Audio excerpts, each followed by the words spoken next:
Okay, so today I'm going to be solving the Westminster Challenge maths paper from 2019. This is the calculator paper, so I've got my calculator here.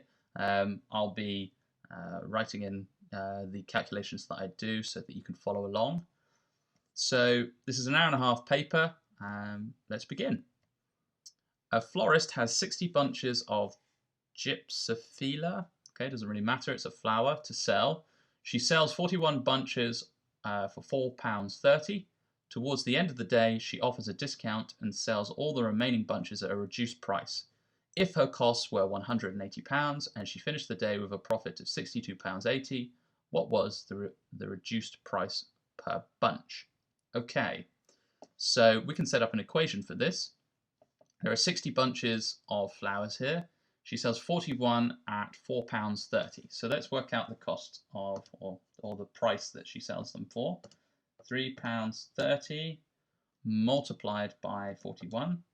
So you can do 4.3 multiplied by 41, and you will get £176.30 or 176.3.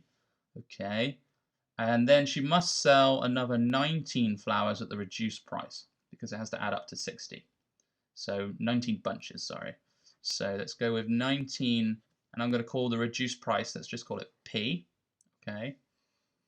Then her costs were £180, and she finished the day with a profit of £62.80p.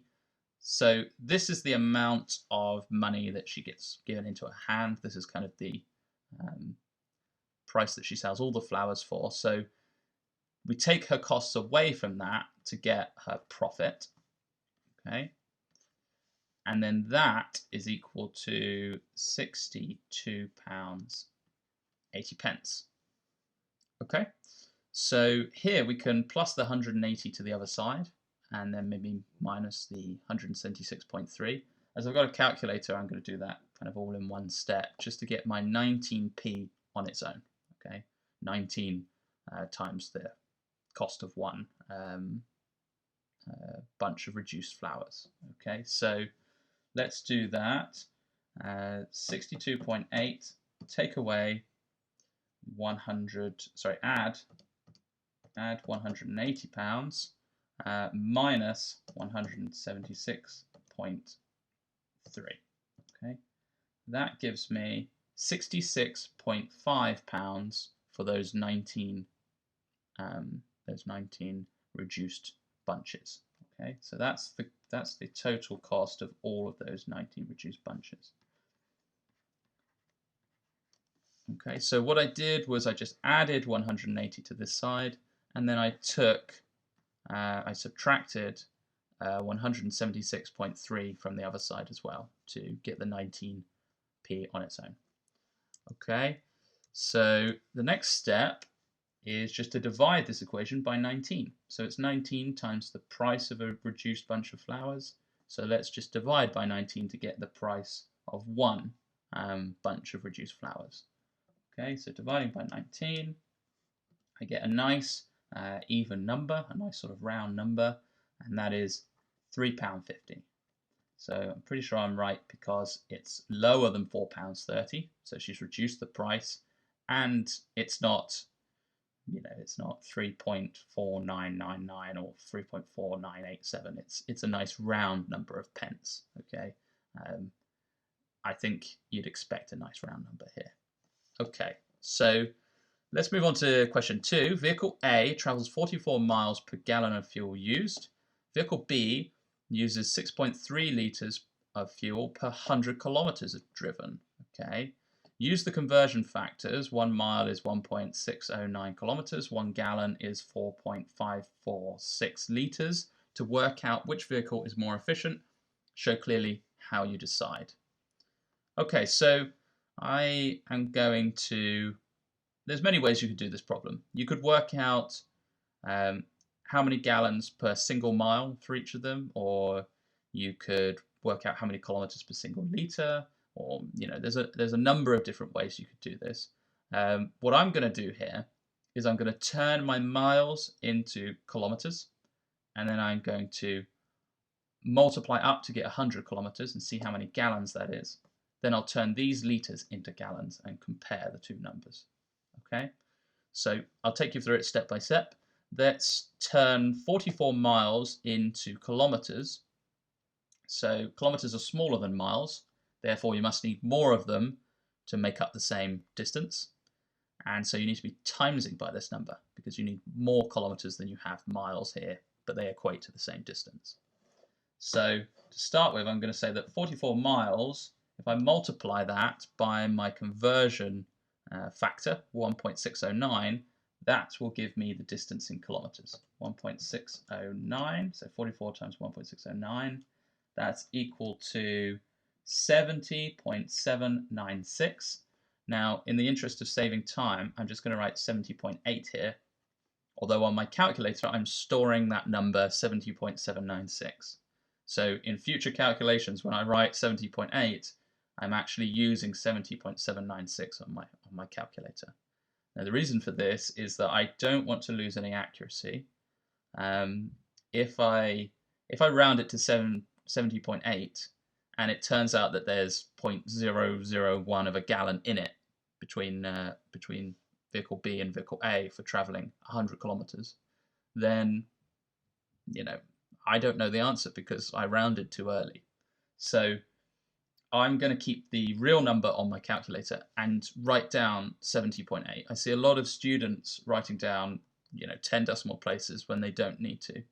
And yeah, it just wastes time in your exam.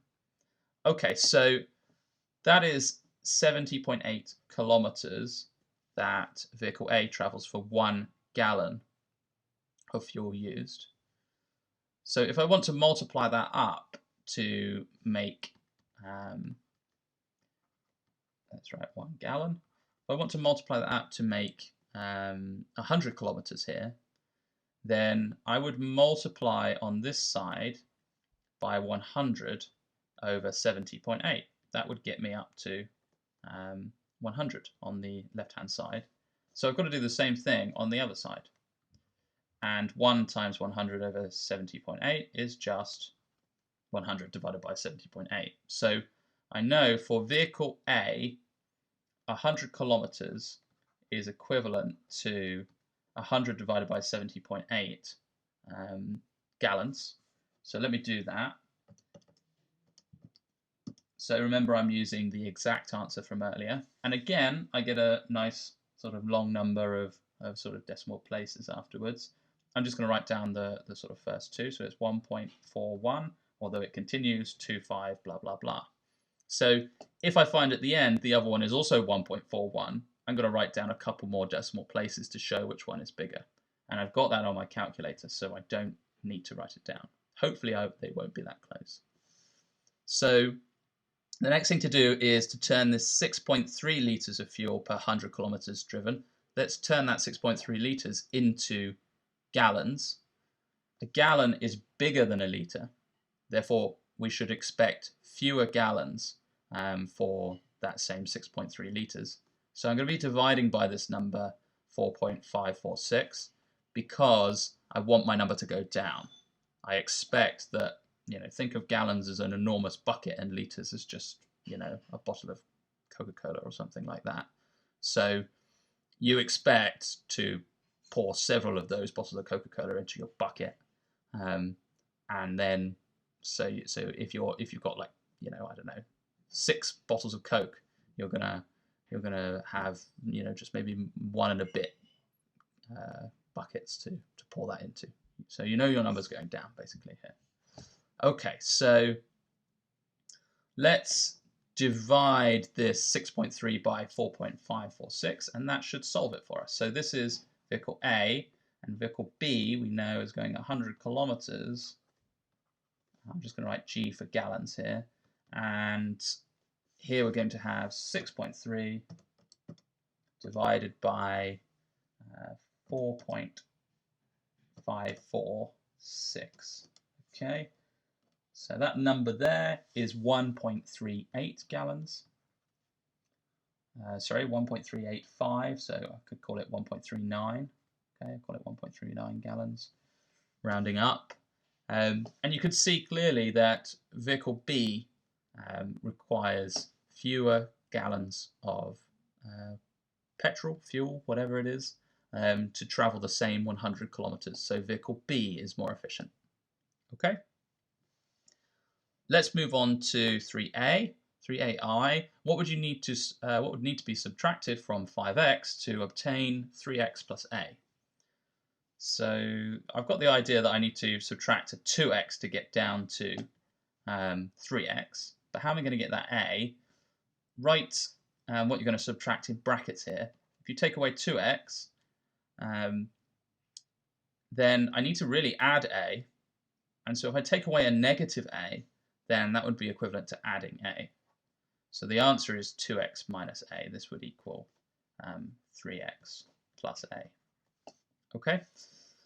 What would you multiply 2x over 3y by to make 3 over y? All right, so let's just compare what we have on the top and bottom. So the only thing that's consistent here is you have a y on the bottom.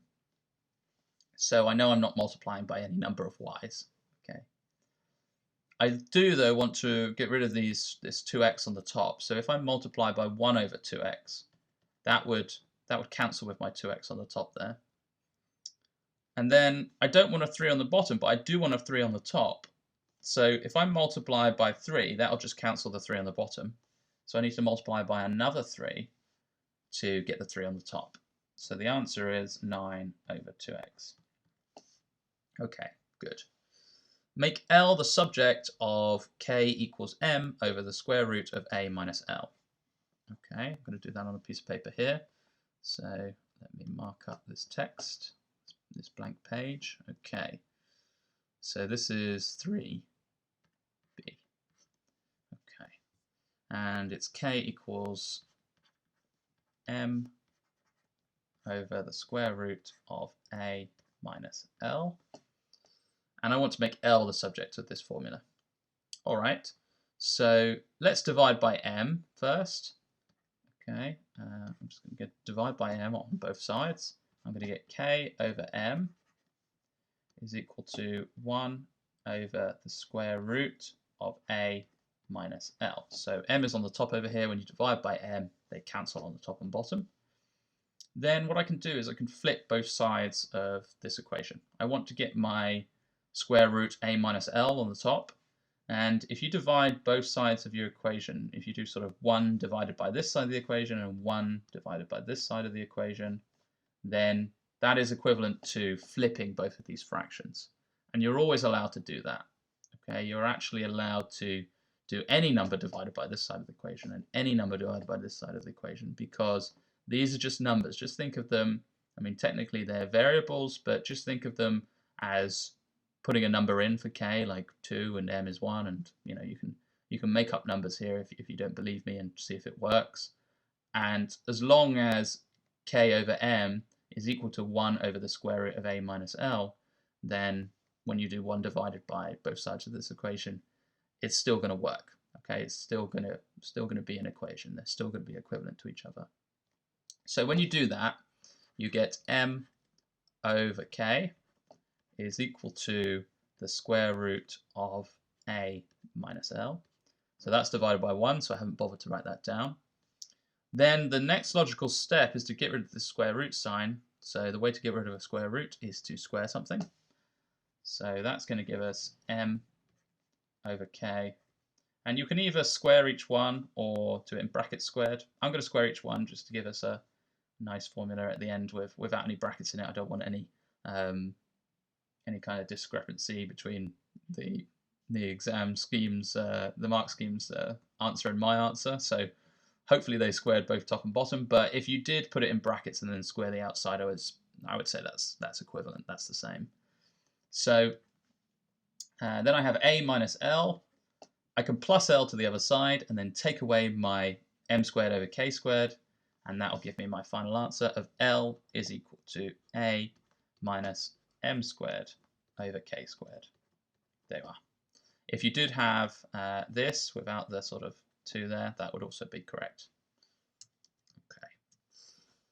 So let's have a look at the next bit. Solve the equation 2/5 of 1 minus 3x equals 4 minus 3x over 4. Okay, I might need a couple of goes at writing this down. So this is 3c, is it? Yep. 2/5 of 1 minus 3x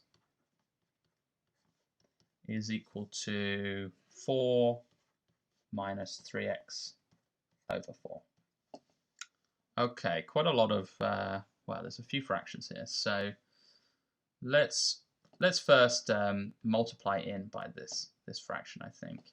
So I'm going to expand this bracket on this side, and that will give me 2/5, 1 times 2/5, and minus 6/5 of multiplied by, sorry, yes, minus 6/5 of x on the other side. Minus 6/5 of x, or 6x over 5 if you prefer. That's equal to 4 minus 3x over 4.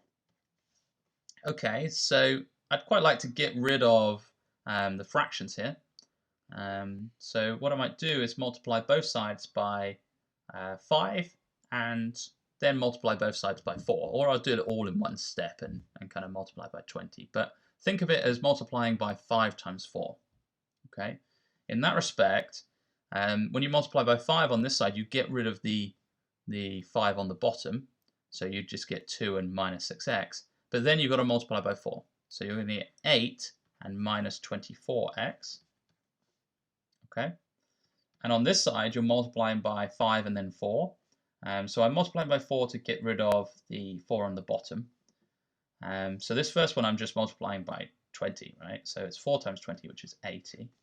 But this one over here, when I multiply by 4, I just cancel the 4 on the bottom. So it's just going to be 15x here, minus 15x. Okay.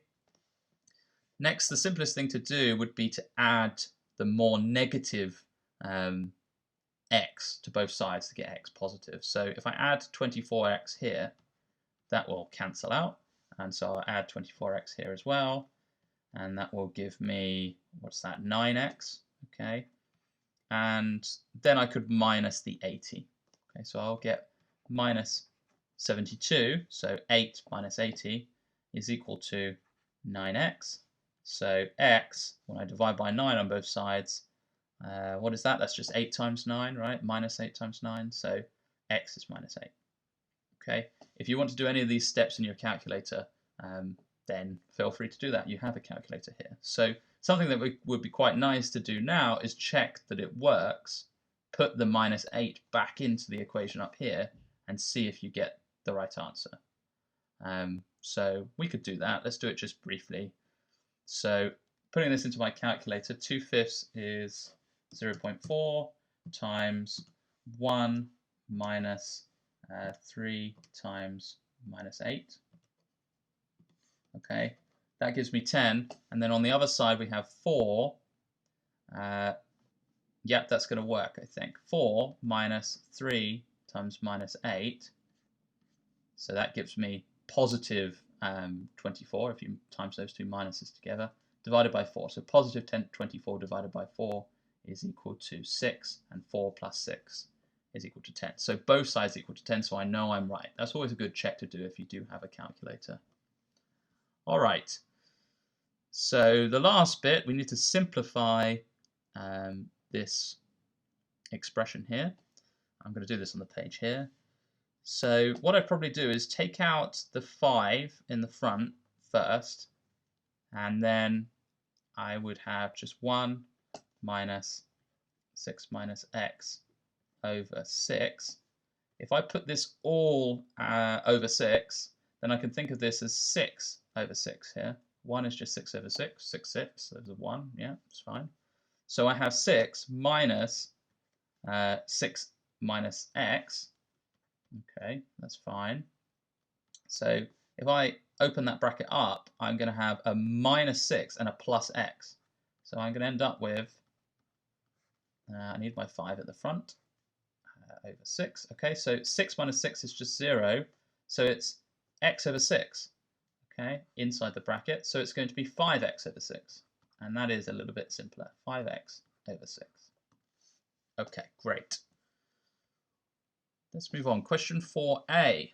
the mass of a green anaconda increases by 22% each year. If the snake currently weighs 72 kilograms, how much did it weigh 4 years ago? Okay, so if you increase by 22%, then that's the same as multiplying by 1.22. Okay, so have a little think about that. 22% is 22 over 100. Okay, so if you multiply by 22 over 100, that is how much you increase by every year.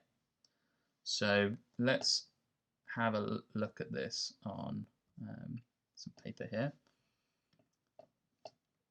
Okay, so let me show what I mean. So we know that our snake currently weighs 72 kilograms, and it increases by 22% per year. Okay, so I'm going to form an equation for this and then solve it. Okay, and I think the next few questions are all kind of forming equations with percentages and solving them. So the snake currently weighs 72 kilograms. How much did it weigh 4 years ago? Okay, so I'm going to call W its weight 4 years ago, and 72 is its current weight. Now, if I want to work out 22% of something, so let's say 22% of any number, let's say W, what would I do? Well, I would times by 22 over 100, because percent means out of every 100. So I'm really working out what is 22 over 100 of my number. Okay, but it's an increase of 22%. So really what you're doing is having your number, let's call it W for the snake's weight, and then we add on to that 22 over 100 W. Okay, so this is your original weight. Okay, so I'm just doing 1 year here, and we'll do 4 years in a minute. Okay, 4 years ago, that's what the question asked for, 4 years ago. So I'm just writing down the key elements. Right, so this is how you increase for 1 year. But what have I really done here? If I take W out as a factor, okay, I've done W times 1 plus 22 over 100. And 22 over 100 is just 0.22. So I've really done W multiplied by 1.22. So if you've memorized this as a kind of rule, that when you increase by a percentage, you do 1 point, then that percentage, okay? And remember a 0 if it's like 7%, so an increase of like 7% is 1.07, not 1.7, that would be 70%. So if you've memorized that, that's why this rule works, okay? And that is a good rule to memorize if you want to be quick on these questions. But we haven't just increased the weight in 1 year. This would be, so this is like your weight at the start, and this would now give you the weight after 1 year. Okay, so weight 1. But really, we want to set up an equation for sort of 4 years ago. So if it's 4 years ago, this has happened 4 times. So we've multiplied by 1.22 4 times. So if you think about that, multiplying by 1.22 4 times is the same as multiplying by 1.22 to the power of 4. Okay, so your weight in your 4th year is equal to the weight that you started with times 1.22 to the power of 4. And we actually know what this weight to the power, weight in the 4th year was, and that is 72 kilograms. So what I would do is then divide by 1.22 to the power of 4 to get your answer. Okay, if you want to do this step by step, think year 1, year 2, year 3, year 4, going backwards, then that will also work.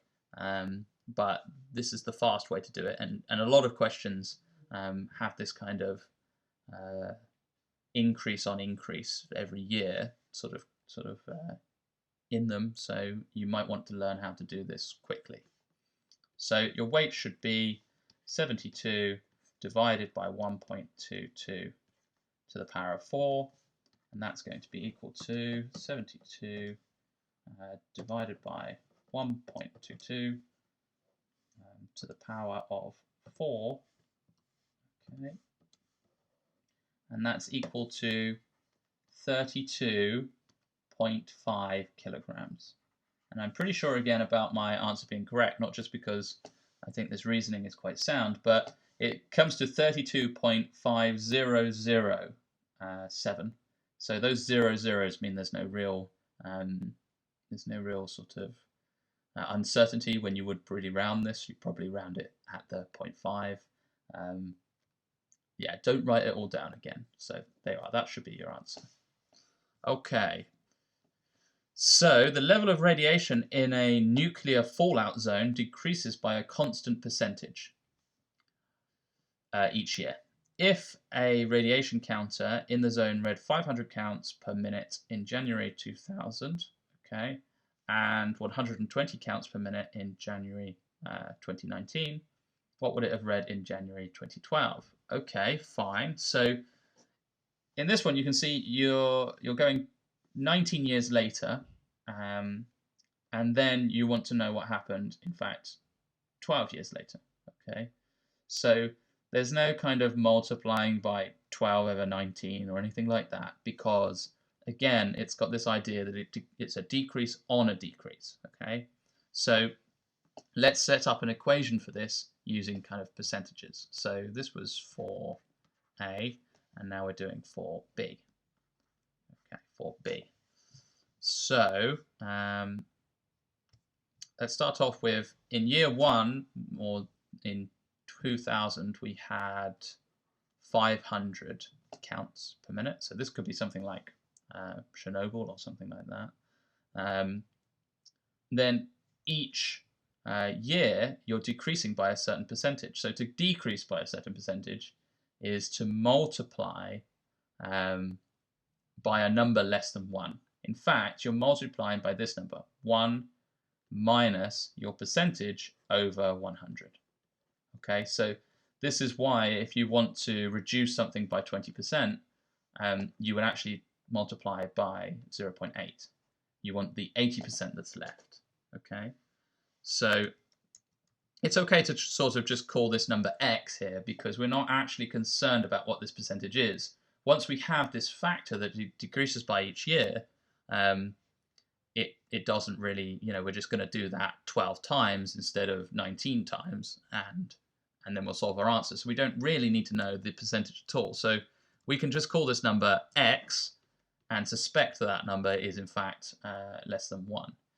So 500 is the counts per minute in January 2000, and then it falls to 120 by January 2019. So that's 19 years. So it's going to be x to the power of 19 is equal to 120.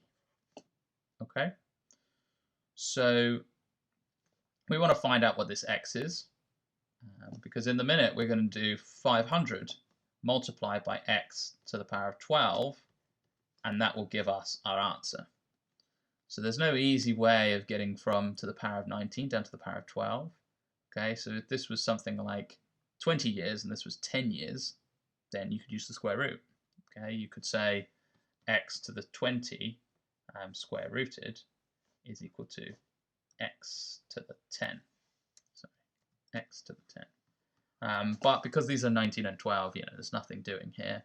We're just going to have to work it out.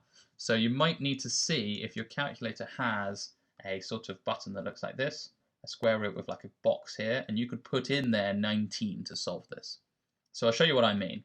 So x to the 19 must be equal to 120 divided by 500.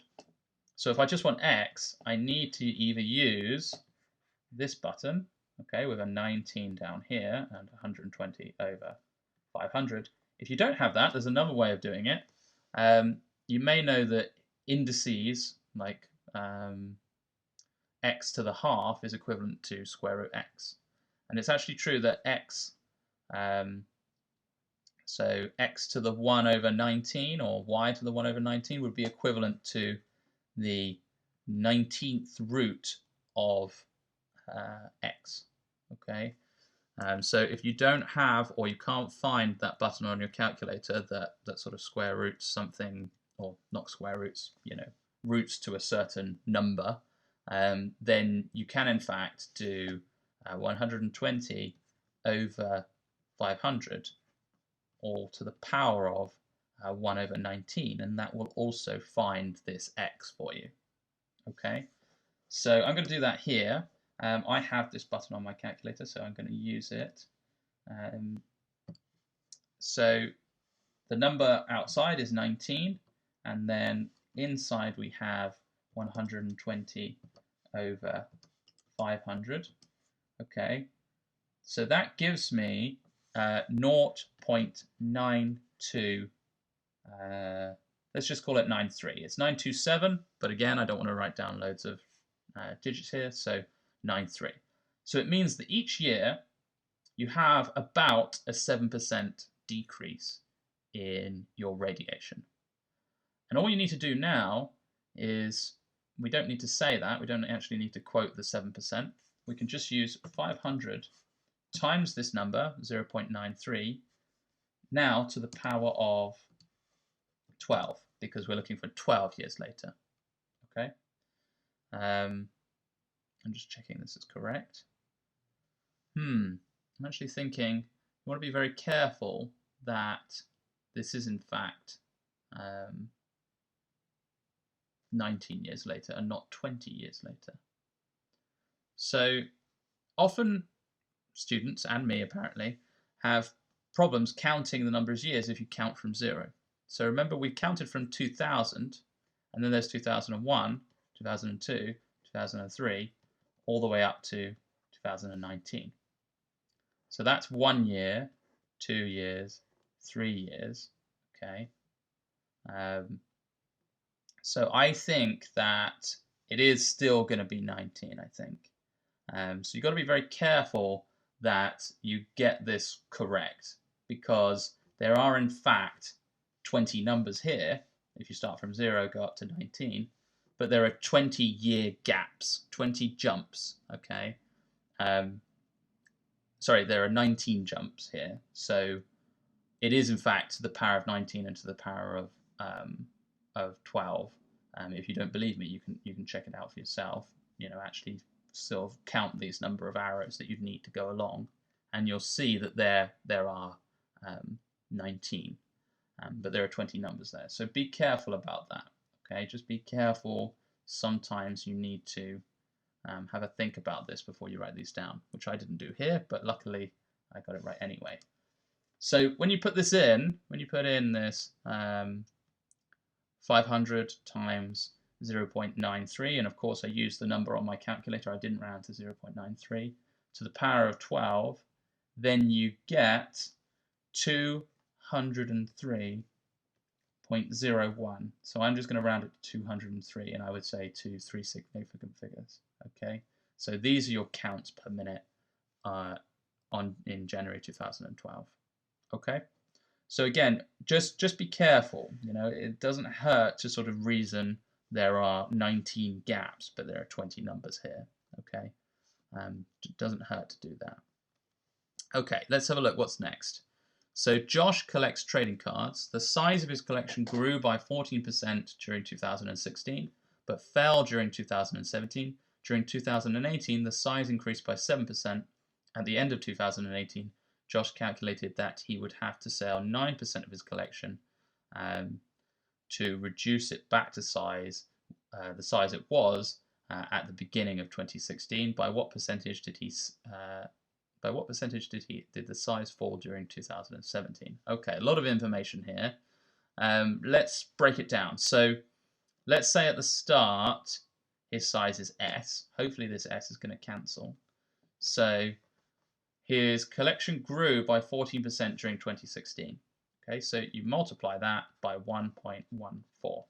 Okay, so as we argued earlier. Then it fell during 2017, and that's what we're interested in. By what percentage did it fall in 2017? So then you multiply it by 1, take away your percentage that you're looking for, over 100. Okay? You can call this x, and then you'll find if x is something like 0.93, you can say p is 7.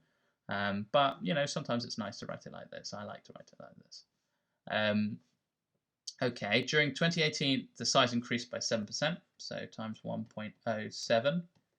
Okay, but at the end of 2018, Josh calculated he would have to sell 9% of the collection to reduce it back to the size it was at the beginning of 2016. So he'd have to reduce it by 9%, which is the same as multiplying all of this by 1, sorry, not 1. If you reduce your size by 9%, you're multiplying by 0.91. Okay, so that's 1 minus 9 over 100. Okay, and that would equal S. Okay, so actually I don't really need all of these brackets.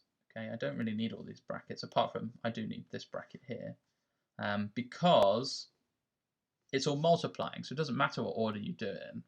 And actually you can see that I have an S on both sides, so I can in fact divide by S if I want.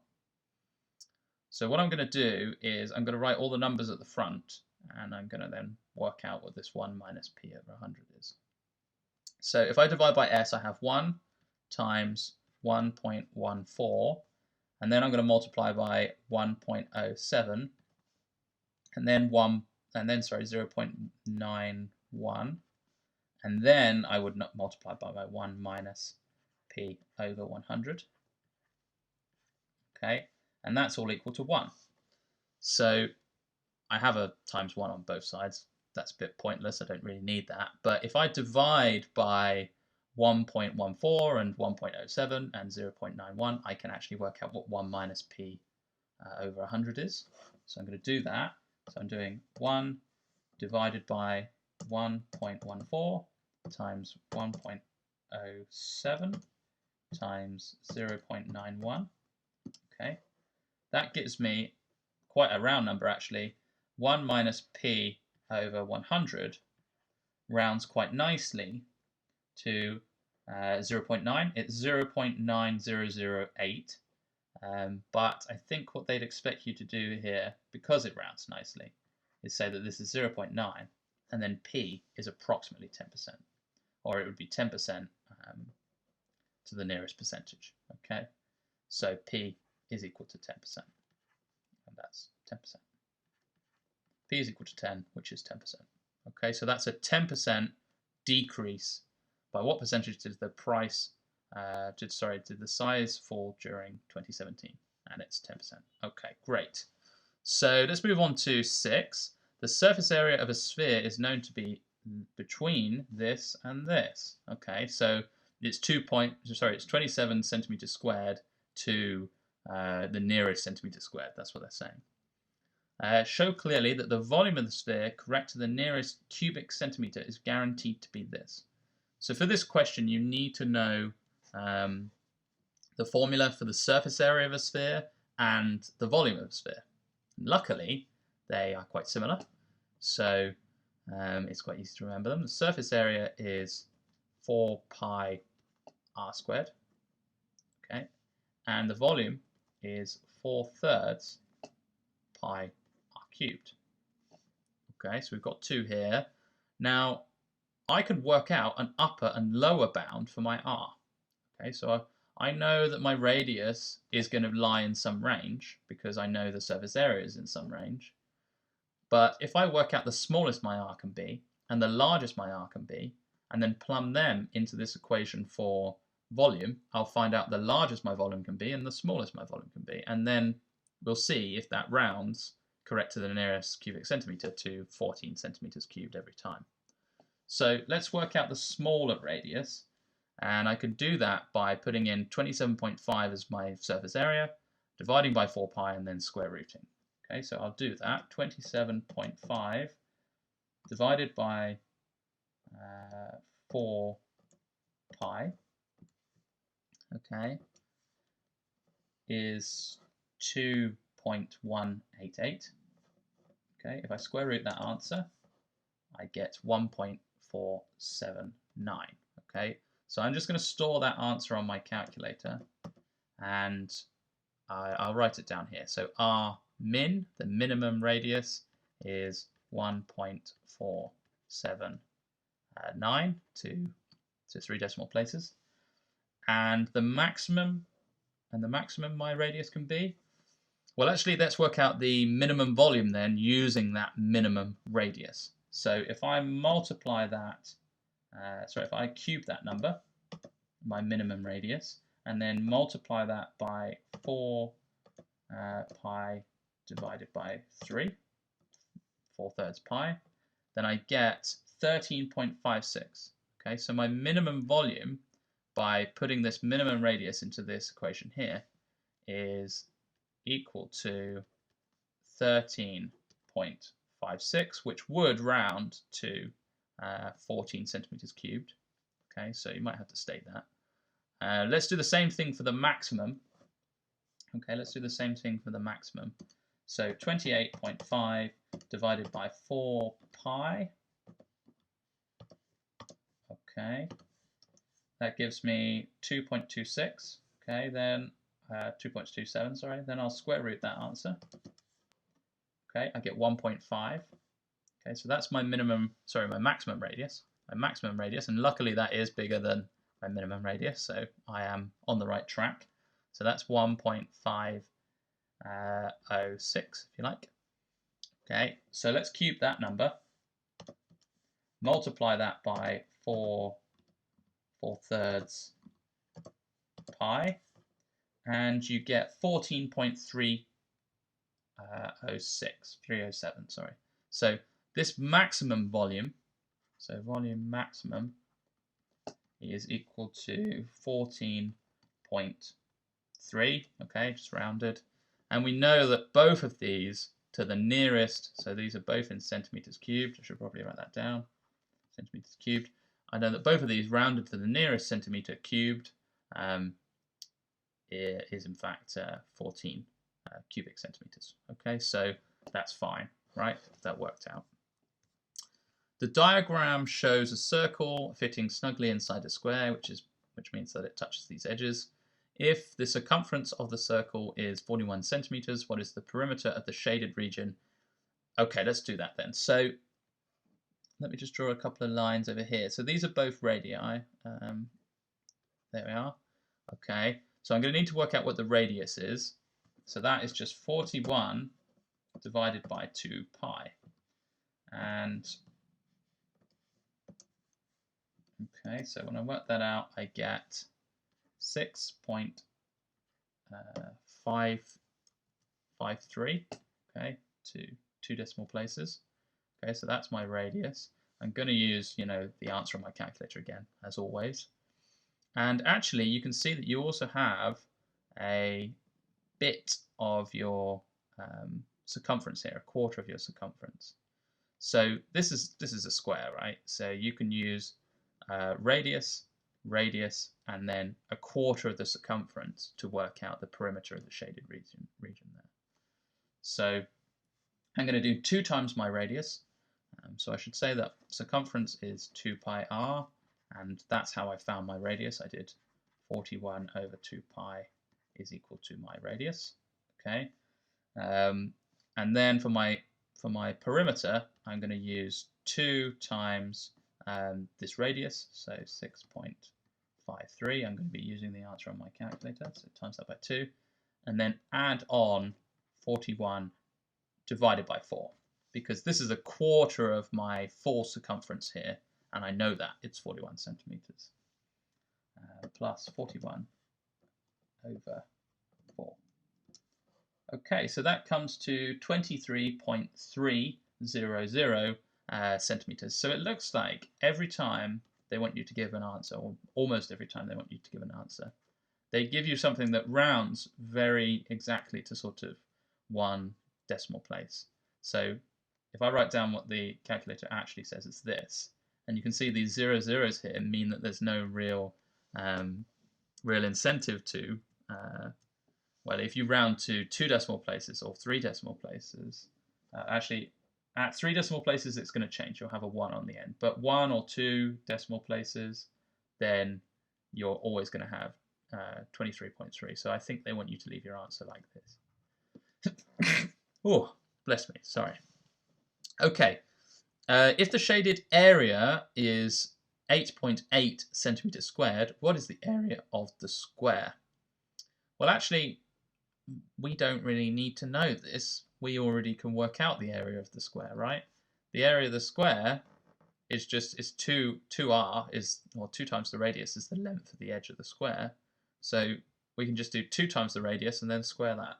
Okay, so if I go back to my previous answer of 6.525 blah blah blah, times that by 2, okay, that will give me 2 times the radius, which is 13.05 centimeters. Okay, so that's the length along the bottom here. That length here would be 13.05. Then I just need to square that number, and that'll give me the area of the square. So that comes to, so this one doesn't round nicely, 170.32. So I'm just going to write 170.3 centimeters squared. Okay. So last week, all my Year 7 class handed in their homework, and it took me an average of 7.5 minutes to mark each boy's work. All of the 18 boys in my Year 8 class handed in their homework, and it took me a lot longer to mark. Altogether, it took me 6 hours and 36 minutes to mark my Year 7 and Year 8 homework. So when you start getting information like this, why don't you start, the best thing to do would be to start writing it down in sort of parts. Okay, so what I mean by that is that I'm going to be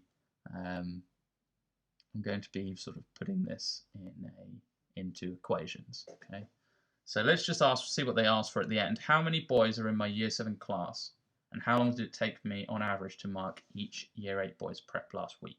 Okay, so I'm going to be using this space at the bottom here, and I'll put question 9 on a piece of paper in a minute.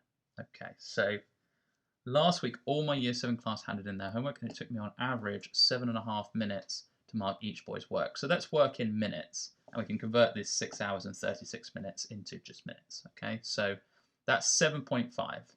So I'm just going to write that down. So Year 7 average is 7.5 in minutes. Okay, and then I've got 18 boys in my Year 8 class, and they handed in their homework, and it took a lot longer to mark. Altogether, it took me 6 hours and 36 minutes. So 6 hours and 36 minutes is 360 minutes plus 36 minutes, which is 396 minutes. So I can say 396 minutes is equal to the average time. If you think about what an average is, it's a sum, that's a little simple there, means sum, of all the boys' times. Okay, so of all the boys' times divided by the number of boys. Okay, or you can think of it as time for boy 1 plus time for boy 2 plus time ... for boy n, so all of the n boys in Year 7 divided by the number of boys n. Okay, so if you actually want the total time for the Year 7s, to mark all the Year 7's works, all the Year 7's homework, all you want to do is multiply 7.5 by n if n is the number of boys in that year or class. Okay, so 396 is 7.5 minutes times the number of boys in Year 7 plus I think it's 18 boys in my Year 8 class, they handed in their homework. So plus the 18 boys in Year 8 times the Year 8 average. Okay, so I'm going to call that A. Okay, so the Year 8 average is A, N is the number of boys in the Year 7 class.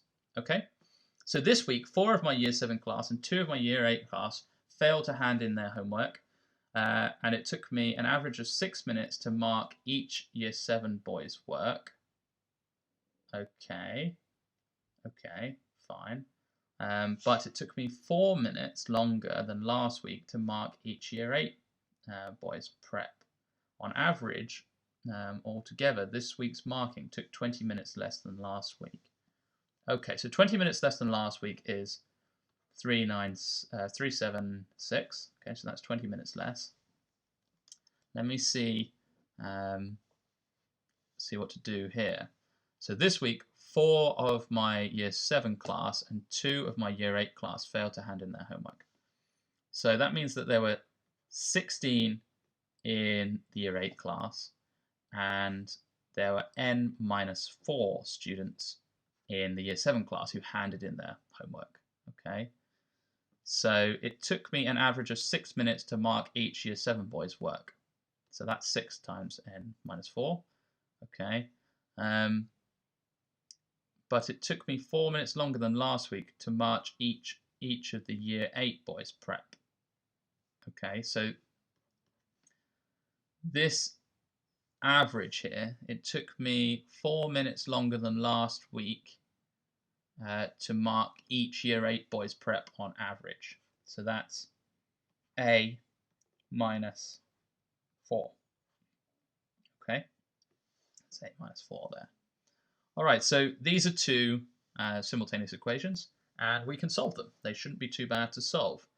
So let's simplify this second equation by multiplying out these brackets. So 376 is equal to 6n minus 24. So I just did 6 times n and 6 times minus 4, plus 16a, and 16 times minus 4 is minus 64. Okay. Then on my calculator, I'm going to add 24 to the other side, and I'm going to add 64 to the other side. Okay, so 376 plus 64 plus 24 equals 464. Okay, so I can say 464 is equal to 6n plus 16a. Okay, and I'm going to call this my equation 1, and I'll call this my equation 2. Now I want to eliminate either a or n from the equation, and then substitute that back in to find the other one. Okay, so if I eliminate n, for instance, then I could then once I've eliminated n, I will work out a, and then I'll substitute a back into one of these equations to work out n. Okay, so actually that's what I'm going to do. So I can see that in equation 2, if I multiplied everything by 1 1/4, or 1.25, a quarter of 6 is 1.5. So if I multiply this by 1 1/4, I'll get 7.5n. And I think everything here divides, or these other two numbers divide by 4. So when I multiply by 1 1/4, that's going to work out for me. So multiplying by 1 1/4 is like 5/4, or 1.25. So let's do that. So equation 2 multiplied by 1.25 is going to give 1.25, 580, okay, is equal to 7.5n, and a quarter of 16 is 4, so it's going to be plus 20a. Okay, I'll call this my equation 3. And then what I can say is, let's do equation 3 minus equation 1.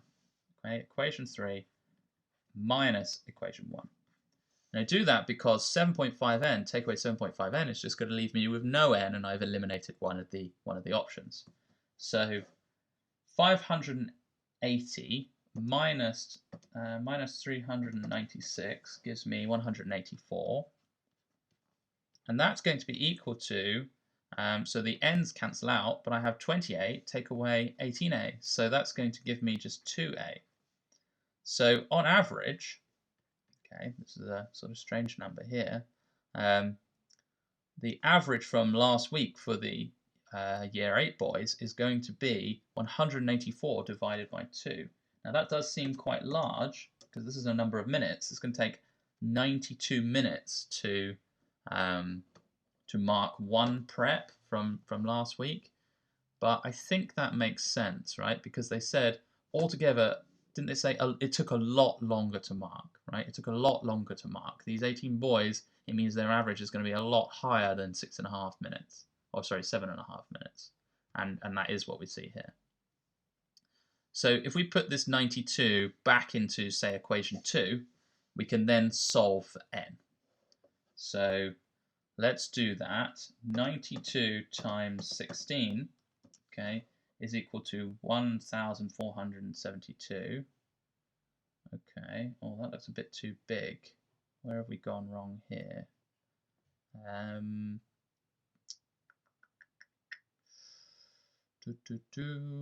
equation 2, 16a, that's there. Okay, this is looking a little bit fishy because if I put in 16a and a is 92 into this equation,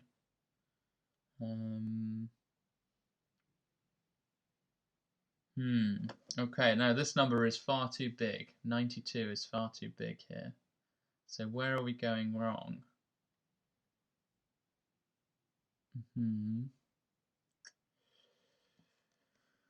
Okay, looking back at these questions, what do we have here?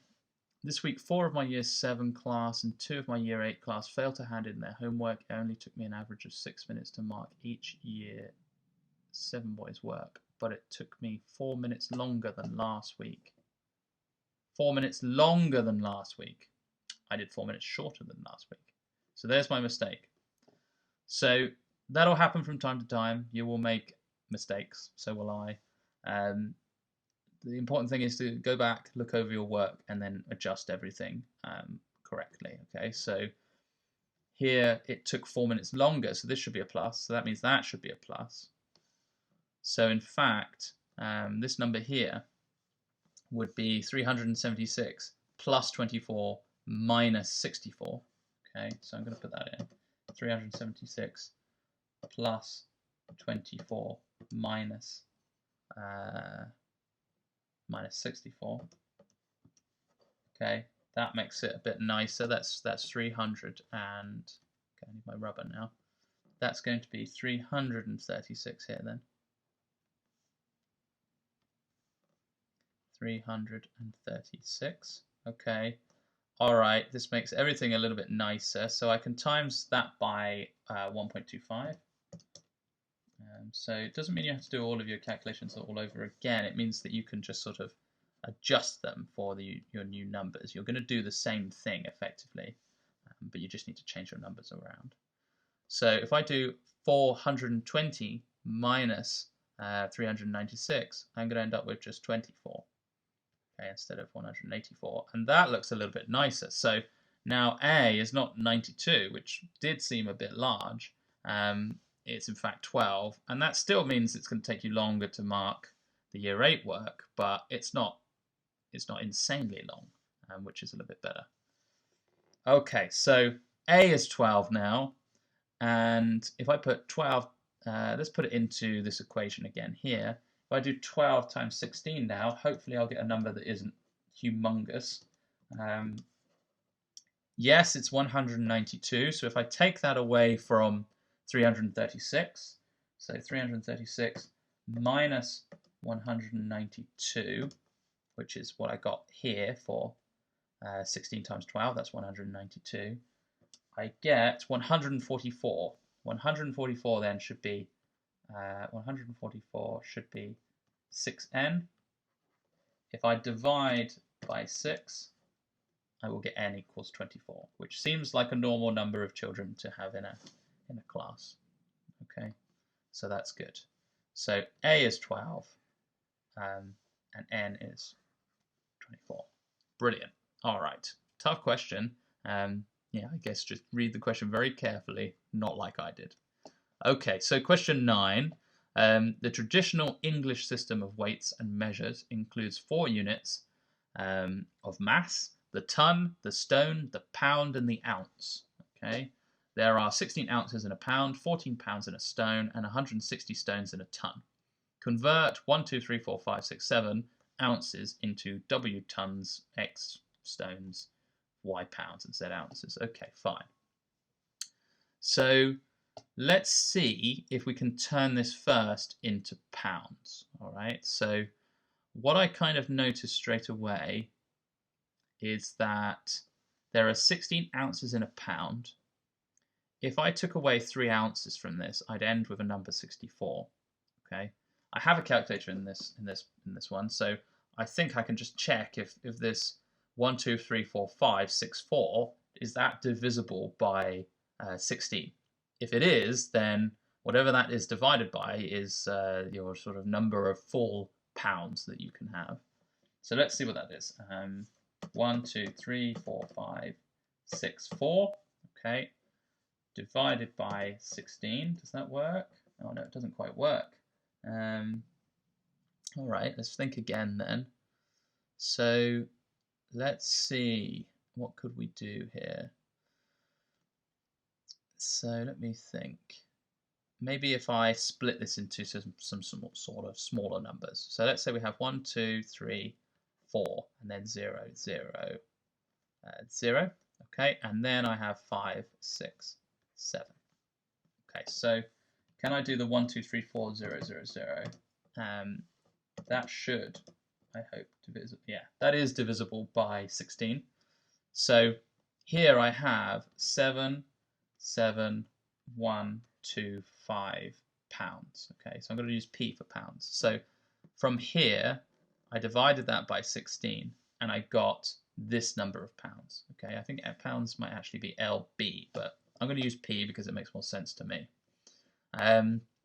So I need to see how many pounds are in this 567.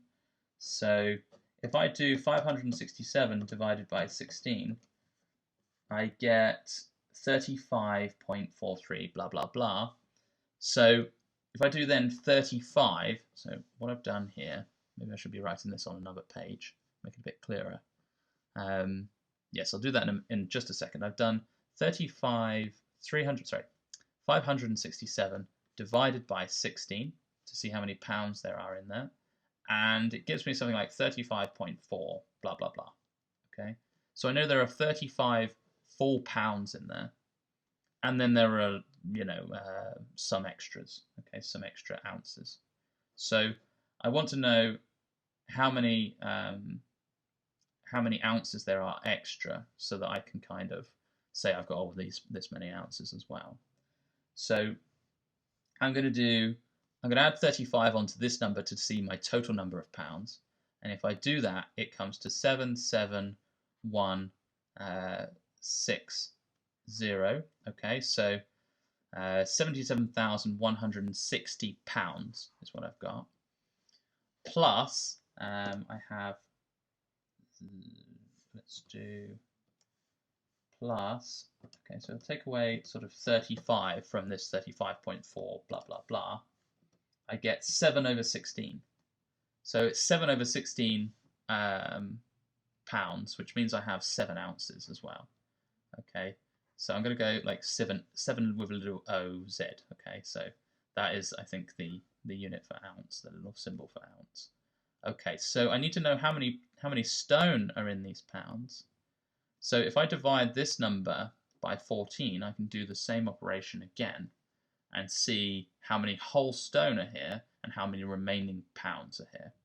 Okay, so if I do 77160 divided by 14, I get 5,511 full stone, okay, and a 0.42 blah blah blah ounces. Okay, 0.42. Sorry, that'll be a 4.2 blah blah blah. That is my fractional number of stone. So I can use that number to find out how many pounds I have. Okay. So let me. I'm going to do this on another page, make it a little bit clearer for you all to see. Okay. So let's do it on here. That'll be a bit clearer what's going on here. So 1, 2, 3, 4, 5, 6, 7. I think that's the total number of ounces we start with. Okay. So if we want to see how many pounds there are here, what we do is we divide that number by 16 on our calculators. So if I do 1, 2, 3, 4, 5, 6, 7 divided by 16, okay, you get 77160. That's how many pounds you have. So LB is the unit for pounds. But there's also a 0.4375. Okay, so what you want to do is do this 0.4375. Do that multiplied by 16, because that's how much. So you have this fraction of a pound. Okay, so we have 0.4375 as a fraction of a pound. And we know that if you want to convert pounds into ounces, you simply multiply by 14. By 60. It's the next one that's 14. Okay, so I'm going to do that. 0.4375 multiplied by 16 gives you 7. Okay, so the first step is to say that you've got 77160 pounds and 7 ounces. Okay, next step, let's divide this number, this 77160, by 14. Okay, so 77160, divide that by 14, and you get 5,511 full stone, but also, okay, so can't remember the unit for stone, so I'm just going to call it ST for stone, plus 0.42 ... Okay, so this is actually a recurring number. If I take away the 5,511, it gives me it as a sort of fraction. Okay. If I then multiply that by 14, so this is how many fractional stone I have. If I want to turn that into pounds again, I need to multiply by 14. That's my sort of conversion factor. Okay. So if I multiply that by 14, I find that it's 6. Okay. So I have 6 pounds and 5,511 stone, but I also have these 7 ounces from earlier on. Okay, so we repeat the process one more time. I think they said that there was 120 stone in a ton. Okay, so I'm going to do 5,511 divided by 120. Okay, I can do that. So 5,511 divided by 120. That is equal to 45.925. So I know I have 45 tons. Okay, I'm going to call it T. And then there'll be this 0.925 of a stone. Okay, so when I divided this by 120, I got 45.925. So the 0.925 is a fractional number of tons. If I multiply that by our conversion factor again of 120 stone in a ton, I get 111. So it's 45 tons, 111 stone, 6 pounds, and 7 ounces. Okay, I made a bit of a meal about that, but this is probably the most sort of convenient way to do it if you have a calculator. Okay, so if you've got a calculator, use it. There's probably ways that you could sort of subtract numbers from this and sort of do it in your head a bit, but don't do that if you've got a calculator. Use the calculator when you have it. Okay, it's an asset for you in your exam. All right, so let's do question 10 now. I have a large number of identical maths textbooks which I'm trying to stack in a regular space on my wall. If I stack the books upright, as in figure 1, I can fit 5 rows of 75, okay, 5 rows of 75 long, okay, and a 1 centimeter gap along the top and right hand edges. Okay, fine, that makes sense. If I stack the books on their side, you get a 2 centimeter gap, and you have 16 columns and 16 columns of 23. So 16. So this one it's saying 5 rows. 1, 2, 3, 4.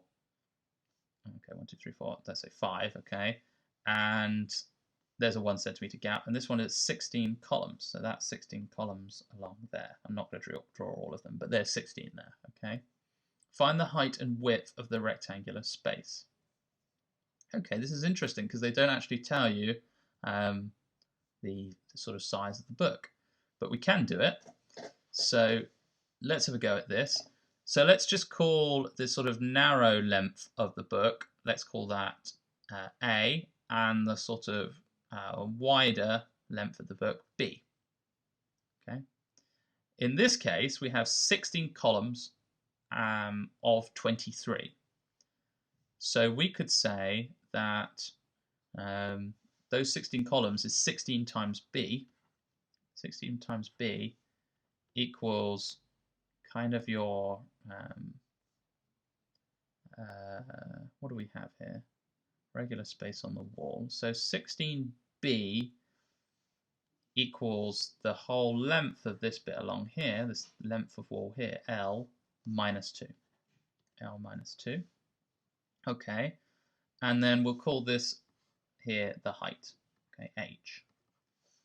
So then there are 23, these columns have 23 books stacked on top of each other. So 23a equals H minus 2.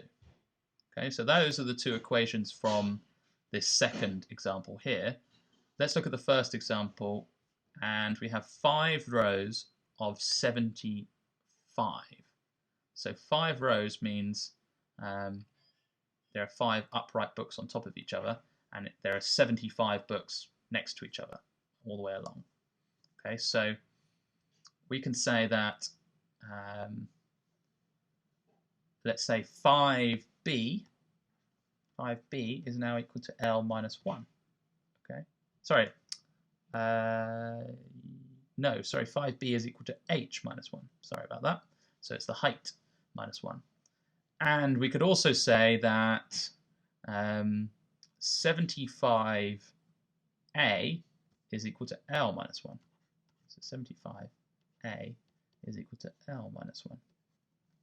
Okay, right. So we want to find this H and L. We have enough equations to do it here.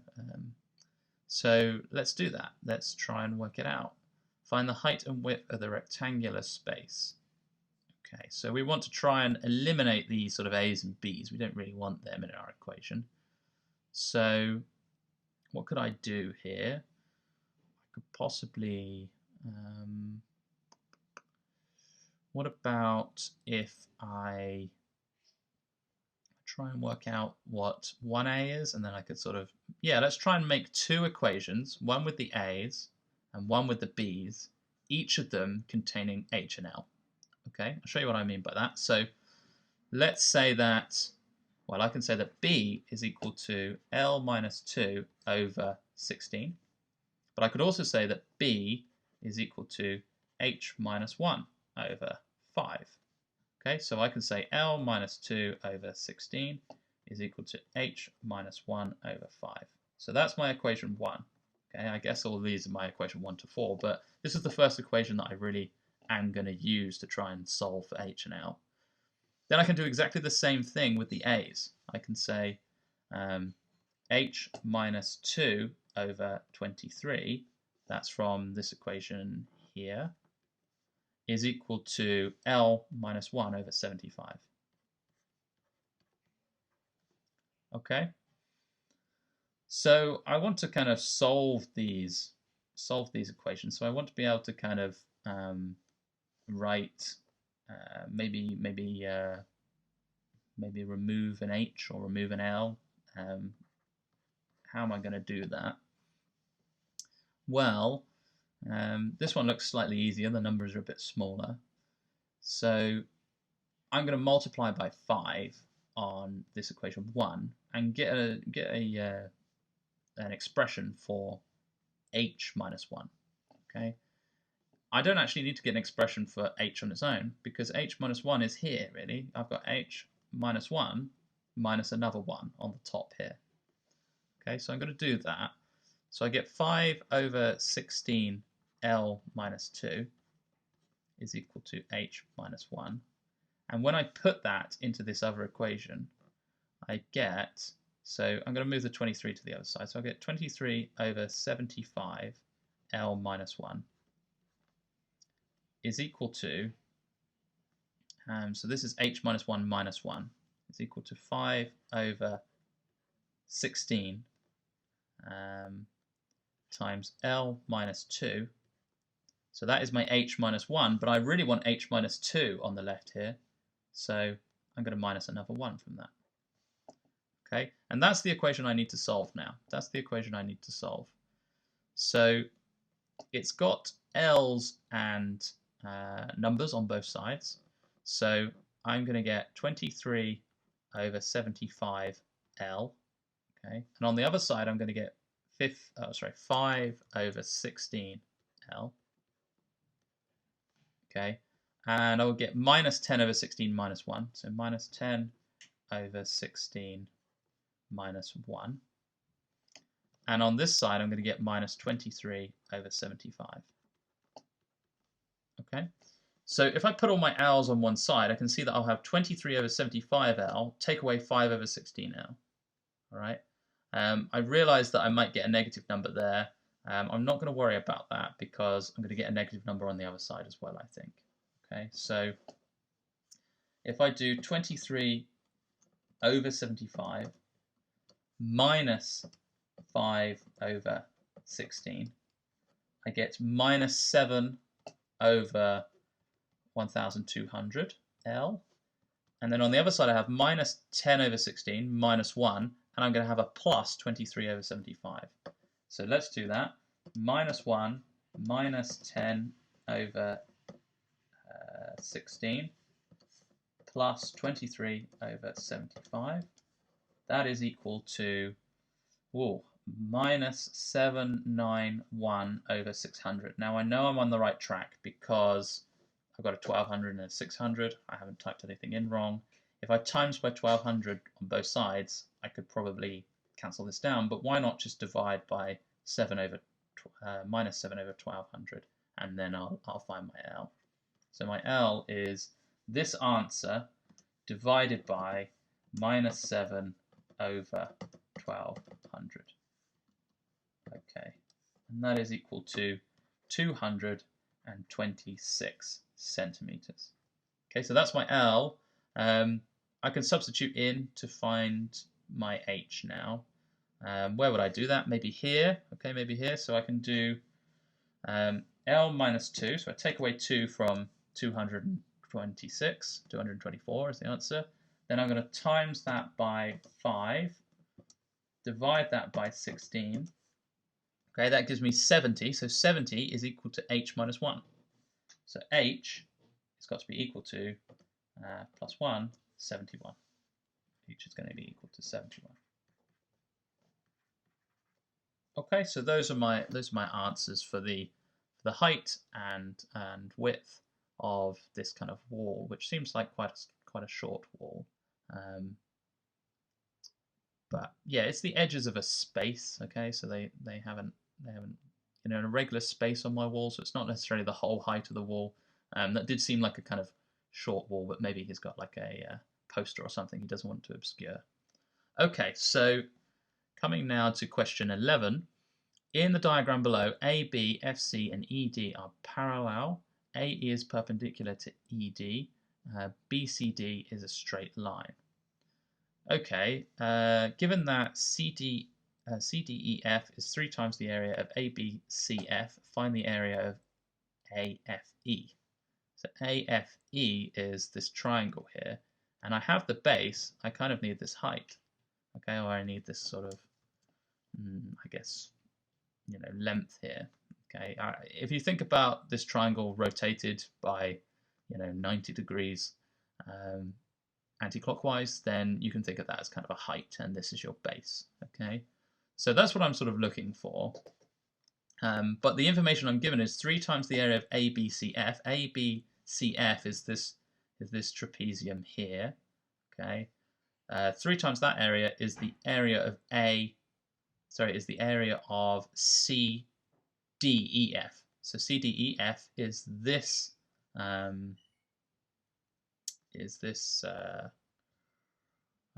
trapezium here. So this is the CDEF. Okay, this is the ABCF. Okay, so I can, work out the areas of these, but I don't know the heights. So that's what I need to know.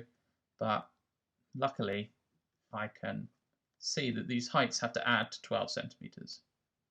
So I'm going to call this little h, and I'm going to call this big H because it looks bigger on this diagram. So I can say, first of all, that 12 is equal to little h plus big H. Okay.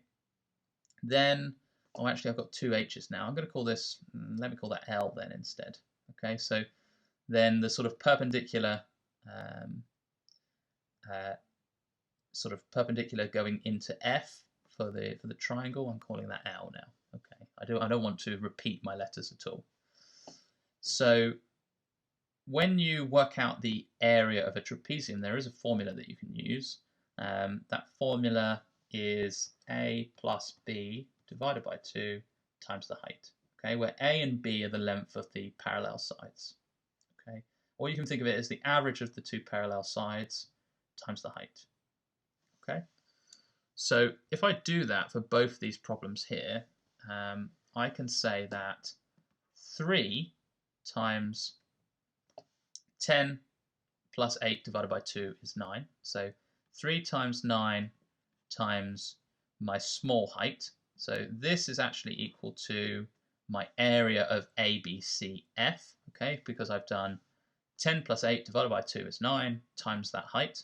Okay, so 3 times that is equal to, so this is ABCF, is equal to 8 plus 18 is 26. Divide that by 2 is 13. So 13 times big H. Okay, so I've got 27 little h is equal to 13 big H. Okay, then I can substitute this into my equation if I like. I'm going to substitute in for big H. Okay, that's what I'll do. So if I substitute in for big H, I can say big H is equal to 27 over 13 little h. And I'm going to get the equation 12 is equal to h plus 27 over 13 little h. And then I can say that 12 divided by, right, I could sort of take h out as a factor, 1 plus 27 over 13. Okay, so I could do 12 divided by that 1 plus 27 over 13. So 12 divided by 1 plus 27 over 13. Okay, nearly there. So that is 3.9. Okay, so little h is 3.9, and then big H is equal to 12 minus that answer, which is 8.1. Okay, so it is bigger. That's good. So how am I going to use this to work out the area of this triangle here? Well, what could I do with that? So now that I've got these lengths here, I really need to know this length from the sort of AE line to F, and the length I'm calling L. Maybe there's a way of doing it with Pythagoras. Let me see. Tricky, very tricky.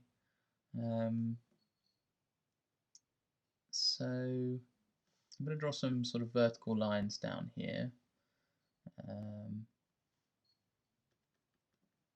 Okay. Very hard.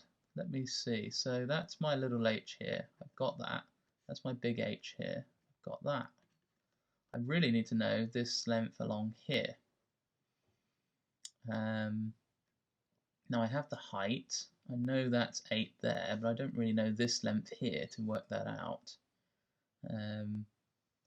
Maybe I can get it from here somewhere. So that's h there. Okay, maybe I need another variable that I'm going to call, yeah, so I'll call this L. That is my L there.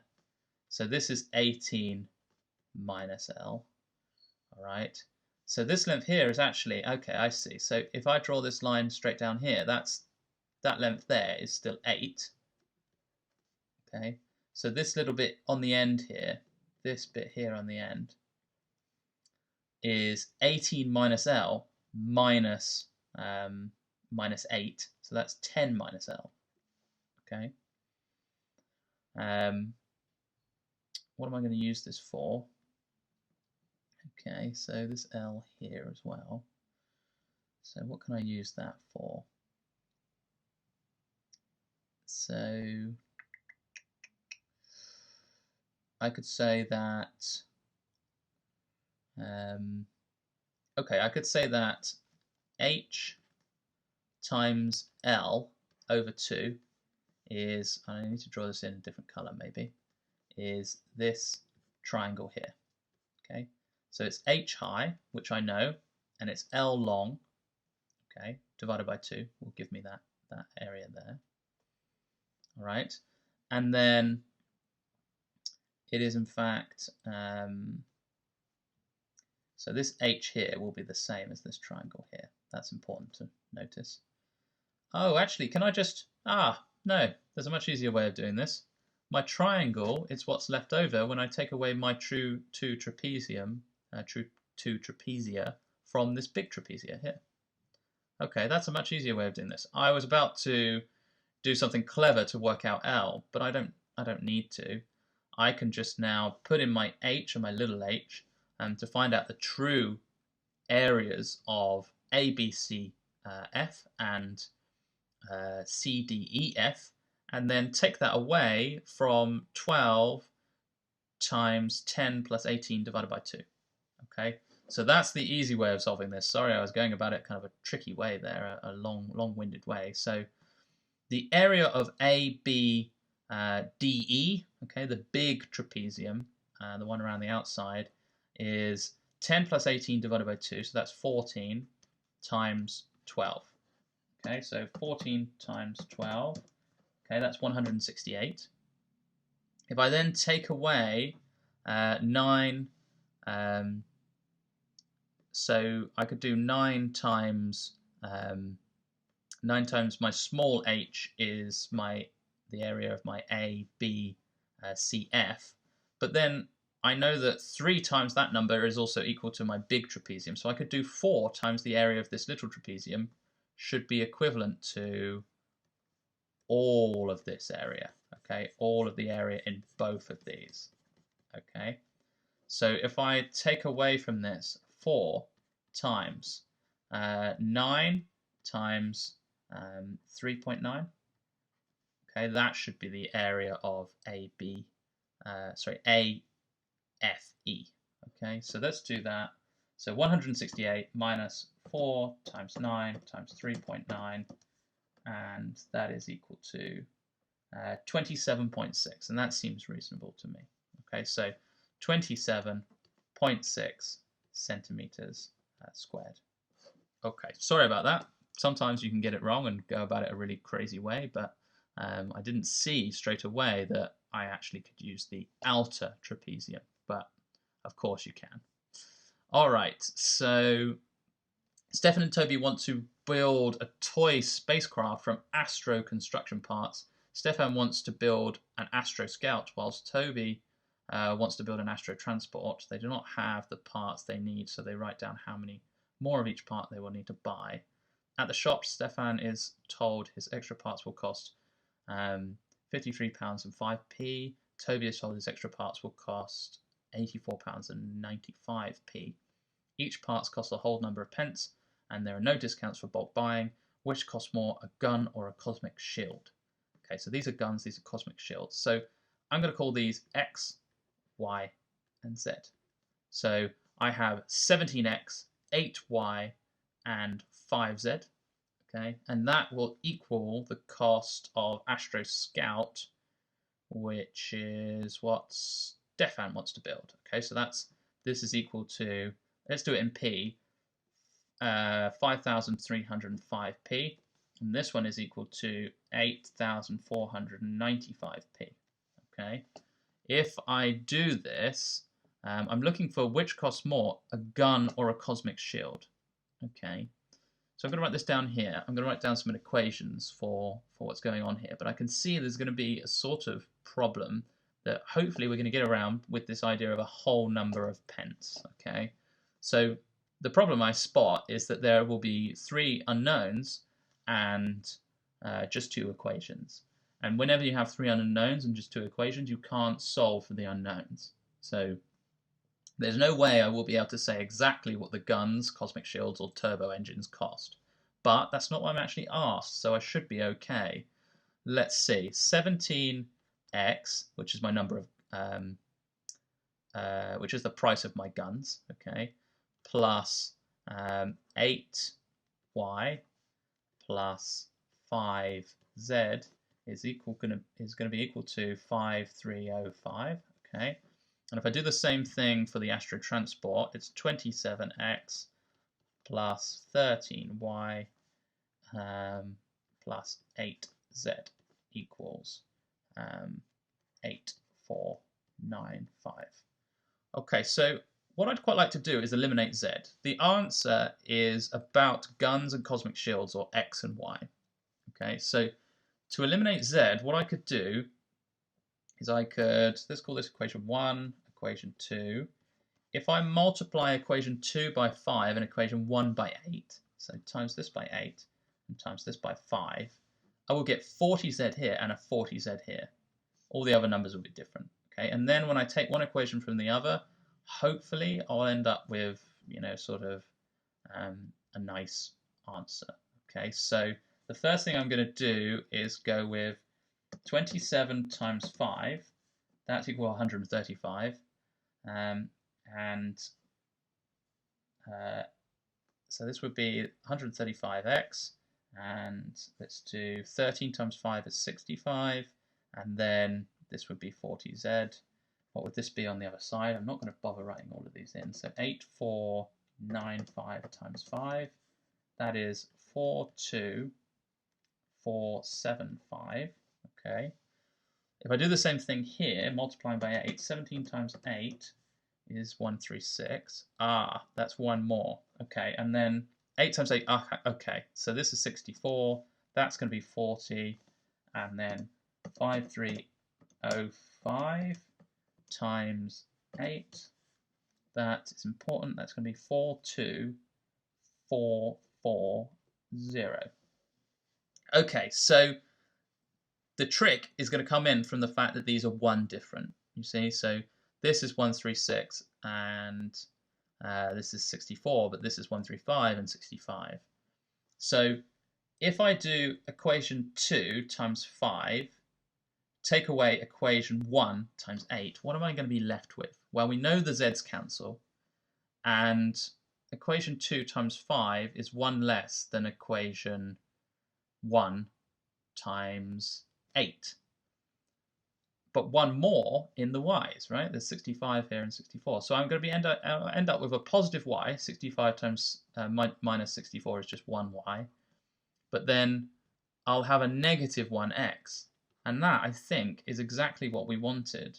And we want to know the difference between guns and cosmic shields, which is the difference in price between y and x. And that's what we've got. We're going to end up with a whole number here. So that's going to be, what, 35p? Yeah, 35p. Okay, so that really answers the question. Which costs more, a cosmic shield or a gun? Well, it's a cosmic shield because this number is positive. And by how much? 35p. Okay, so that's the answer to that one. Right. I think this might be, final question. Okay, so a triangle ABC is isosceles with AB and AC equals 7 centimeters and BC equals 4 centimeters. Fine. Okay, find the area of ABC. Okay, that's not too bad. We just need to draw the mirror line down the center of this triangle here. This is a right angle at the bottom, so now we can do Pythagoras, and let's call this midpoint M. Then MC, the midpoint of this triangle, that's 2 centimeters. So we can work out the height of this triangle, AM, using Pythagoras. So the hypotenuse is 7 centimeters, and the base is 2 centimeters of this right angle triangle here, ACM. So the height is just going to be the square root of 7 squared minus 2 squared. Okay, that becomes 49 minus 4 underneath the square root, so that's the square root of 45. And if you like, you can write this as square root 9 times square root 5, which is the same as 3 root 5. Okay, so that gives you the height of the whole triangle, the full ABC triangle. And now you have the base and the height. You can do half base times height. So half times 4 centimeters would just be 2, and then times 3 root 5, well, that's going to be 6 root 5, which I can work out on my calculator is going to be 6 root 5 is 13.41 or 42, 13.42. So I'm going to write it as 13.4 centimeters squared to 1 decimal place. Okay. The point D lies on AC such that BD is perpendicular to AC. Find the length of BD correct to 3 significant figures. So to do this, what I'd like to do is just sort of draw the shape the other way around. So if I draw a length there, and then a length there, okay, and then I'll lastly draw a length here. Okay, so imagine that I sort of flipped the triangle around, and now B is at the top, A is over here, and C is over here. Okay, so it's kind of like the length, the side AC has been turned so it's flat on the ground, and now the length BD is this line here, and it's actually the height of this triangle now if you've rotated it the other way around. So we can make an equation for the area of this triangle, which we now have, which includes BD as the height. So the base is now 7 centimeters AC, okay, because this is 7 across here. So we can say 1/2 times 7 times BD has got to be equal to our 13.4. Okay, so I'm going to use the 13.4 on my calculator just to make sure that I'm not losing any accuracy. So I'll times that by 2 to get rid of the half. Then I'll divide by 7. And my answer is 3.833. Okay, so I'm going to write that as 3.83, correct of 3 significant figures. So BD is equal to 3.83 to 3 significant figures, and it's in centimeters. Okay, great. So that's the first part of 14a, but this is the last question, so it's going to get harder.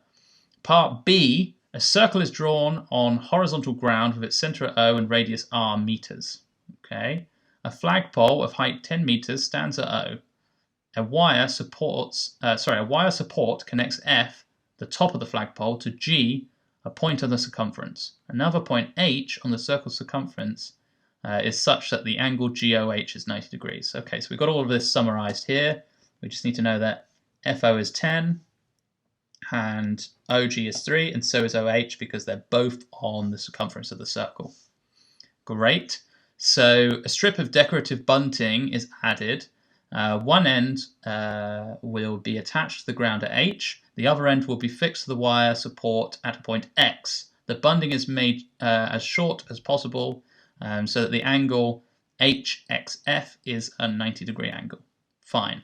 Calculate the length HX. Okay, so we want to calculate HX. So they didn't ask us 14a for no reason. They asked us because it's going to lead us into this question here. So the triangle that we're going to be mostly concerned about here is the triangle F, H, G. Okay, so if I, FHG, just draw along here. Okay, there we are. There's FHG. So if I think about that, that is the triangle there that that also has, well, it has HX in it, and it's also a isosceles triangle. So the length FH and FG, they're both the same length. They're the same. How big is FH and FG? Well, we can work that out. FH and FG are both the hypotenuse of a triangle with the base of 3 and the height of 10. So if you look at FOH, you've got a height of 10 and a base of 3 here, and the same is true for OG here. So we can work that out. I'm just going to remove them. So let's do the square root of 10 squared plus 3 squared, and that's going to be the square root of 109. Okay, perfect.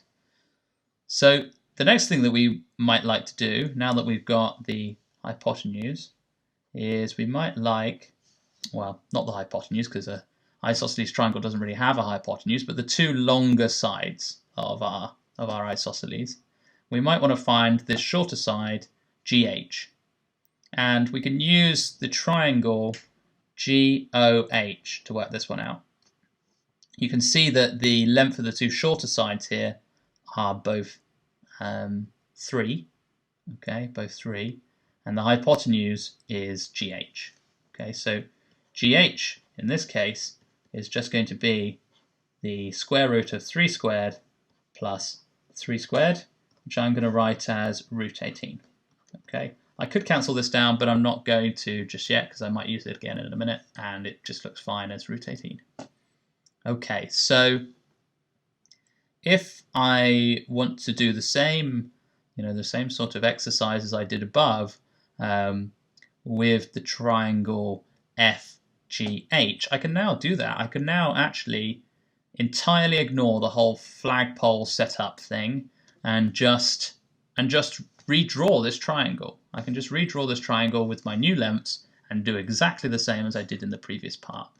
So that's the base, okay, and that's the height there, okay. So I'm not going to bother with the fact that it's sort of at a slant. I'm just going to say that this is root 109, and this is also root 109, and this along the bottom is root 18.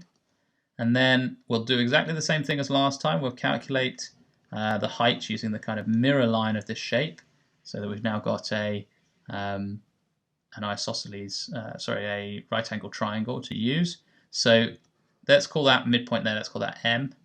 And I'll just relabel it A, B, and C. So what does it look like up here? It was C. So we were looking at the side MC. Okay, so MC or CM, that is just root 18 over 2. Okay. So if we want to work out AM, the height of this triangle, we can do that. That would just be root 109 squared minus root 18 over 2 squared, and then square rooted, that whole thing square rooted. So I'm doing Pythagoras again, but to calculate one of the shorter sides. So I'm using the hypotenuse of 109 and the base of root 18 over 2. Okay, when I do that, I actually get 109 minus 18 over 4. Okay, that's underneath my square root.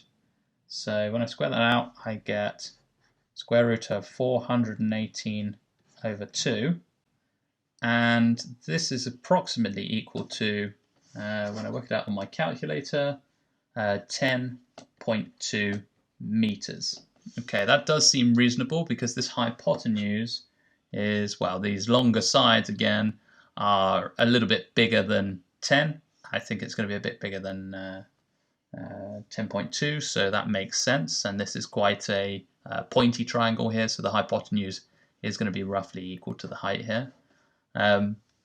So what can I do now with that? I can work out the area of my triangle, and that is root 18 multiplied by this number, 10.2, divided by 2.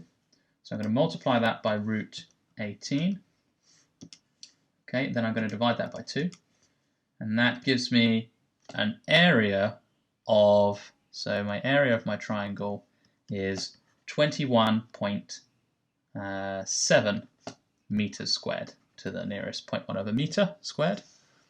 And that makes perfect sense because if you think about the bottom, that's root 18, that'd be a bit more than 4 times a height of something a bit more than 10. So 4 times 10 is about 20, divide that by 2, you get about, 4 times 10 is about 40, divide that by 2, you get about 20. So this seems like a good estimate for the area of my triangle. Okay, so it's probably there's probably a correct answer here. So at this point, I'm just trying to find this this length here that would meet AB at a right angle, and that's the same as my HX on my diagram of the triangle in 3D. So the way to do that is to say that the new base of my triangle is going to be root 109, the new height of my triangle is going to be HX. So I can say 1/2 times HX times the square root of 109 should be equal to this area of 21.7. So if I multiply that area by 2, okay, I get 43.4 roughly. And then if I divide that by the square root of 109, I get a length for HX of 4.15 meters. Now, does that seem reasonable? That's a good question. Does that seem reasonable? So we can look at this triangle GXH. Okay, so this one here. Oh, sorry, that's a bit of a bad line there, but GX and XH are here. Okay, and so GH is actually the hypotenuse of this triangle, and XH looks like a side that's sort of similar in length, but is always going to be a bit less. And GH is root 18, so if we work out what root 18 is, as long as my answer is a little bit smaller than that, which it is, root 18 is 4.24, then I'm happy with that solution. Okay, as long as it makes sense. So this length here is about 4.24, and I'm saying my length across the top is 4.15 meters, so that makes perfect sense to me. That HX should be a little bit less than that, and it's in the right ballpark. So that is my solution to this final part of the question here. Okay, so HX will be 4.15 meters to the nearest 0.01 of a meter. Okay, cool. So that finishes this paper. Kind of a tricky paper. I would say question 12, you had to spot it. As long as you get that correct, you've got it right. Actually, have I done question 13 here? No, I haven't. Oh, got to do question 13. An extra question that I've kind of missed out in the middle here. A prism with a volume of 963 centimeters cubed has a right angle triangle as its cross section. Fine. Okay, right angle triangle as its cross section. The length of the hypotenuse of the cross section is 3 times the shortest side, and the length of the prism is 5 times the length of the hypotenuse of the cross section. Find the cross sectional area of the prism. Okay, so volume is equal to cross-sectional area times length. Okay, that's the first thing I'm going to write down. So 963 centimeters cubed is equal to the area of this cross-section, which I'm going to label A, B, and C because it's definitely to do with Pythagoras. So that would be A, B over 2 for the area times the length. Okay, so it says the length of the hypotenuse of the cross section is 3 times the shortest side. So that means that 3b is equal to c. Okay, and so I can say that 9b squared is equal to a squared plus b squared. Okay, and I can also say, if I take away a b squared from both sides, I can say 8b squared is equal to a squared. Fine. And then a is equal to b times the square root of 8. Okay, so putting that into my equation, I can work out what b is as long as I can also find L in terms of something else. So what else can I say? The length of the prism is 5 times the hypotenuse of the cross section. So L is equal to 5c. Okay, and we already know that c is equal to 3b, so L is equal to 15b. Okay, so putting all of that in, I can say that 963 is equal to b squared times root 8 over 2 times 15b. Okay. I can write that in terms of b cubed. So it asks me to find the cross-sectional area. I'm going to do that. All I need to do is find b, and then I can use the fact that ab over 2 is going to be ab over 2 will be equal to b root 8 times b, which is b squared root 8, divided by 2. Okay, so I'm looking for b squared root 8, but I need to find b cubed first. So if I do 963 divided by 15, okay, that will get rid of this 15 here.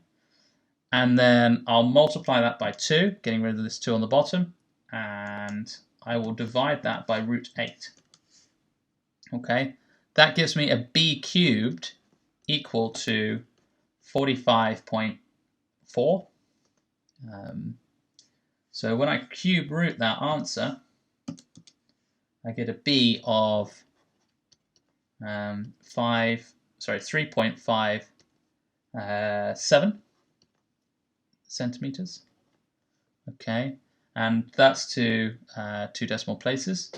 Then if I use the answer on my calculator, I'm going to put that into this equation up here for my equation of my cross section. So this is the height times the base divided by 2. So I'm going to square this number. Okay, then I will divide it by 2. Then I will times it by square root 8. Okay, and I get the answer of the area is equal to 17.996 ... So if I round that to the nearest whole number, or first decimal place if you want, either, I will get 18 centimeters squared. Okay, so that's the area of the cross section of this prism. Okay, now I think we're done. I think we're done with this paper. So yeah, some tough questions here. I would say that up until about question 8, it's pretty standard. Question 8 was pretty tricky. 9 was pretty fiddly, but you can work that out. You've got your calculator, it's fine to do that. 10, you have to form the right equations, but once you've done that, they should fall into place. 11 I made a silly mistake on, not noticing the trapezium around the outside, but I got that in the end. 12, I think, is the first question that is really very tricky. If you didn't do exactly as I did and multiply one equation by 5, the other by 8, and try and cancel out z, then it would be very difficult to find y minus x. Okay, and knowing that you have to find y minus x is tricky. And then the last question, yeah, that's a tricky question.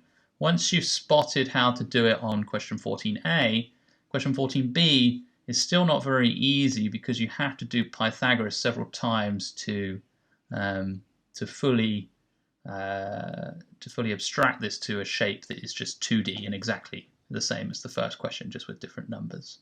So that's what I would do if I were you. I would draw this and try and get a isosceles triangle that you can just map onto sort of 2D and no longer worry about the flagpole, and that simplifies things a great deal.